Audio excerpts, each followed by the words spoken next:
Have you ever wondered about the quiet heroes, the ones whose courage shapes the world in small, profound ways? We often hear about generals and politicians, but what about the peacekeepers caught between warring factions, armed with little more than a mandate and their own resolve? This is the story of a Filipino captain, Jerome Alano, and a powerful Iranian general, Qassem Soleimani, whose brief, silent encounter revealed the true nature of respect. In a tense, unrecorded moment, Soleimani offered a deliberate salute to Alano, a gesture that spoke volumes. What did Alano do to earn such respect? The answer reveals the unseen threads of honor that connect even the most unlikely adversaries. Captain Jerome Alano's story begins in the heart of Batangas, Philippines, a province known for its rolling hills and vibrant culture. It's a place where life moves at a different pace, where family values are deeply ingrained, and where the call to serve one's country resonates strongly. This peaceful upbringing stood in stark contrast to the turbulent world he would later encounter, far from the familiar sights and sounds of home, amidst the brutal politics of the Middle East, a region constantly grappling with conflict and instability. His path to the military wasn't driven by grand ambitions, but by something far more grounded and practical. It was a decision rooted in a desire to provide for his loved ones and contribute to the well-being of his community. Stability, the promise of a secure future. It was a way to support his family, ensuring they had access to the opportunities he never did. A chance to give back to those who had sacrificed so much for him. And beyond the practical considerations, there was a deep-seated sense of duty, a calling to serve something larger than himself, a commitment to protect his nation and uphold its values. Alano quickly distinguished himself as a leader. He was known for his steady leadership, a quality that inspired confidence in those around him, and his calm demeanor, even in the face of immense pressure, made him a pillar of strength for his troops. He possessed the rare ability to remain level-headed when others faltered. He earned respect through competence, not intimidation. He believed in leading by example, demonstrating the values he expected from his subordinates. This leadership style would be put to the ultimate test when he was deployed to the Golan Heights as a UN peacekeeper, a mission that would challenge him in ways he could never have imagined. He faced a new kind of challenge, one that demanded not only military skill but also unwavering moral fortitude. The Golan Heights, a strategically vital area, serves as a buffer between Israel and Syria, a region fraught with tension and historical grievances. It was once a stable mission, a relatively quiet corner of the world where peacekeepers could operate with a degree of certainty.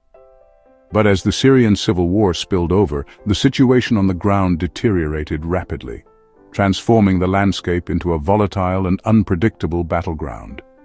Peacekeeping became a dangerous, unpredictable task, requiring constant vigilance and a willingness to adapt to ever-changing circumstances. Alano found himself at the epicenter of crisis, thrust into a situation where the lines between right and wrong were often blurred. Surrounded by warring factions, each with their own agendas and motivations, he had to navigate a complex web of alliances and rivalries. With only his mandate and integrity to guide him, he faced the daunting task of maintaining neutrality and protecting civilians in the midst of chaos. He was there not to fight, not to take sides in a conflict that wasn't his, but to keep the peace where there was none, to be a beacon of hope in a world consumed by darkness. This was the ultimate test of his character, a crucible that would forge him into the leader he was destined to become. Life as a UN peacekeeper is a tapestry woven with threads of hope, duty, and immense responsibility. It's a calling that demands not only physical strength, but also unwavering mental fortitude. It is defined by restraint, not combat, the ability to hold back, to de-escalate, to choose diplomacy over force. These are the true measures of success in this challenging environment. Every action, every decision carries significant weight. For Alano and his Filipino contingent, serving under the UN flag was more than just a job. The blue beret was both a symbol of neutrality, representing their commitment to peace, and a target, marking them as representatives of a global effort in a region rife with conflict. It was a constant reminder of the delicate balance they had to maintain, their daily reality, navigating shifting alliances where trust was a rare commodity, managing scarce supplies, often stretched thin due to logistical challenges, and facing constant danger lurking around every corner. They were trained to fight, honed in rigorous exercises to respond to any threat, but their mission demanded discipline and the strength to hold fire, even when faced with provocation. It required a different kind of courage, the courage to choose peace in the face of violence. Filipino peacekeepers are known for resilience, their ability to bounce back from adversity, resourcefulness, finding innovative solutions with limited means, and the ability to de-escalate tense situations, using their communication skills and cultural understanding to bridge divides and prevent conflicts from spiraling out of control. Alano embodied these traits, a leader who understood the nuances of peacekeeping, leading with unity, fostering a sense of camaraderie among his troops, an unwavering commitment to the mission's goals, always putting the needs of the people they were there to protect first. Every patrol was a gamble, a roll of the dice in a landscape where the odds were often stacked against them. Every checkpoint, a test of trust, a delicate dance of diplomacy and security where a wrong move could have devastating consequences. He kept his men focused and morale high, understanding that a positive attitude was essential for survival even when surrounded by chaos, by the visible scars of conflict, and the ever-present threat of violence. In this murky gray zone, where the lines between friend and foe were often blurred, survival depended on wits, the ability to think on their feet, patience, the understanding that lasting peace takes time, and a deep sense of purpose, a belief in the importance of their mission. Alano's greatest weapon was not firepower, the guns and ammunition they carried, but integrity, his unwavering commitment to doing what was right, even when it was difficult. This was the battlefield, both physical and moral, where he would meet Soleimani, a meeting that would test his resolve and challenge everything he believed in. The Syrian civil war turned the Golan Heights into a chaotic vortex. Alano's unit was caught between government forces, rebels, and international players. Their outposts became isolated, their movements restricted by armed groups. Alano had to negotiate, make split-second decisions, and ensure his men's survival.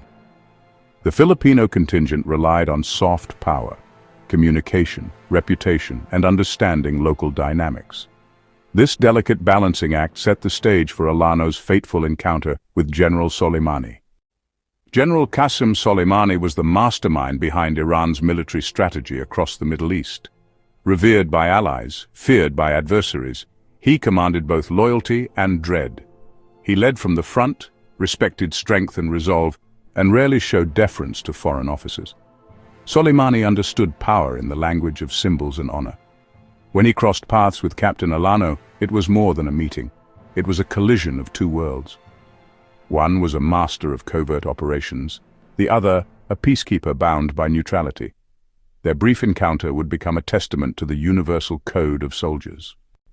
On a tense, dusty day in the Golan, Captain Alano led a convoy to resupply an isolated UN outpost. The route was dangerous, the threat of ambush constant. Suddenly, the convoy was halted by a group of heavily armed, disciplined fighters, Soleimani's men. Outnumbered and outgunned, Alano faced a critical choice: withdraw and abandon his men or press on. He chose to stand his ground. Alano instructed his men to remain calm and avoid provocation. He projected calm authority, signaling he was a professional on a legitimate mission. The standoff was silent, tense, a battle of wills under the Syrian sun. The fate of the mission hung in the balance. Alano prepared to act, knowing every move mattered. Alano stepped out of his vehicle, unarmed, hands visible, a gesture of peace, not aggression.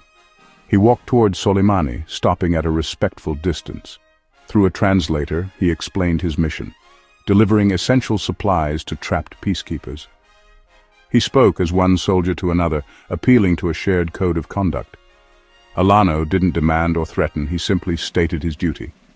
He framed the situation as a matter of necessity and honor, not confrontation. His calm, respectful approach cut through the tension.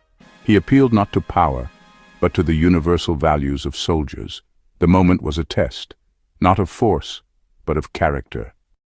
Soleimani listened, his expression unreadable. He saw in Alano not fear or arrogance, but quiet resolve and professional courage. The silence was heavy, the decision, Soleimani's alone.